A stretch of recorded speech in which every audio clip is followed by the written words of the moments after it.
প্রতিশ্রুতি খেলাপের বন্যায় ভেসে কথা দিয়েও কথা রাখতে ভুলে যান অনেক নেতৃবৃন্দ, কিন্তু এর ব্যতিক্রম রাজ্যের প্রাক্তন মুখ্যমন্ত্রী তথা বর্তমান রাজ্যসভা সাংসদ বিপ্লব কুমার দেব। তিনি কথা দিয়ে কথা রাখেন। এই ঘটনা আবারও প্রমাণিত হলো। সম্প্রতি রাজনগর বিধানসভার অন্তর্গত মধ্য কৃষ্ণপুর এলাকার এক অসহায় পরিবারের অবুঝ শিশুপুত্র গুরুতরভাবে আহত হয়। পরিবারের সবার অগোচরে ঘরে খেলতে গিয়ে গরম তেলের কড়াইয়ের ওপর পড়ে যায় সে। এতে গুরুতর আহত হয় শিশুটি। তার বাঁ দিকের কপাল এবং চোখ কড়াইয়ে রাখা তপ্ত তেলে দারুণভাবে ক্ষতিগ্রস্ত হয়। সাথে সাথেই তাকে শান্তির বাজার জেলা হাসপাতালে নিয়ে আসা হয়। সেখানে চিকিৎসকদের তত্ত্বাবধানে তার চিকিৎসা শুরু হয়, কিন্তু এই ক্ষেত্রে বাধা হয়ে দাঁড়ায় শিশুর পিতার আর্থিক অসঙ্গতি। দলের কর্মীদের মাধ্যমে এই খবর পৌঁছায় রাজ্যের প্রাক্তন মুখ্যমন্ত্রী তথা বর্তমান রাজ্যসভা সাংসদ বিপ্লব কুমার দেবের কাছে। খবর পেয়ে তিনি সাথে সাথেই হাসপাতাল কর্তৃপক্ষকে গুরুতর আহত শিশুটির চিকিৎসা পরিষেবার যত্নবান হওয়ার নির্দেশ দেন।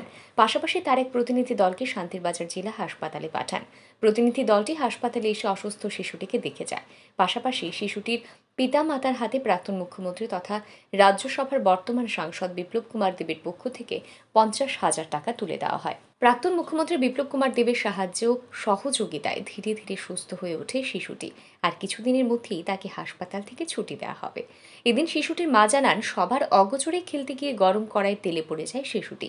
প্রাক্তন মুখ্যমন্ত্রী বিপ্লব কুমার দেবের সাহায্য সহযোগিতা না পেলে পরে তার শিশু পুত্রের দ্রুত সুস্থ হয়ে ওঠা সম্ভব হতো না। সাহায্য করছে আমরা বাচ্চা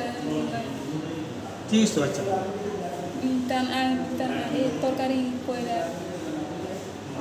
কেমনে করছে কেমনি আমিও জানি না। সে সময় চুপ থাকতে গিয়ে চুপ বন্ধ সময় দেখছি না। এখন এখন সুস্থ হয়েছে। এখন তোমাকে কে সাহায্য করছে? বিপুল কুমার দেব। কেমন লাগতেছে এখন সাহায্য? ভালো। এদিন শিশুপুত্রটিকে দেখতে যান শান্তির বাজার পৌর পরিষদের ভাইস চেয়ারম্যান সত্যব্রত সাহা। প্রাক্তন মুখ্যমন্ত্রীর ভূয়সী প্রশংসা করেন তিনি জানান, প্রাক্তন মুখ্যমন্ত্রীর সাহায্য সহযোগিতা পাওয়ার ফলেই দ্রুত সুস্থ হয়ে উঠেছে শিশুটি। এই ধরনের জনদরদী কার্যকলাপের জন্য প্রাক্তন মুখ্যমন্ত্রীকে অভিনন্দন জানান তিনি। ওনার একটা টিম আজকে আমাদের জেলা হসপিটালে এসেছে এবং এই বাচ্চা শিশুটাকে দেখেছে, ওনাকে সহযোগিতা করার হাত বাড়িয়ে দিয়েছেন এবং এই পরিবারটা বাচ্চাটা যাতে সুস্থ হয় তার জন্য যা যা ব্যবস্থাপনা করার দরকার আমাদের প্রাক্তন মুখ্যমন্ত্রী বর্তমান সাংসদ বিপ্লব কুমার দেব এই ব্যবস্থাপনা করে দিয়েছেন। ওনাকে আমরা দক্ষিণ ত্রিপুরার তরফ থেকে স্বাগত জানাই, ওনাকে অভিনন্দন জানাই ওনার এই মানবিকতার প্রদর্শন করানোর জন্য।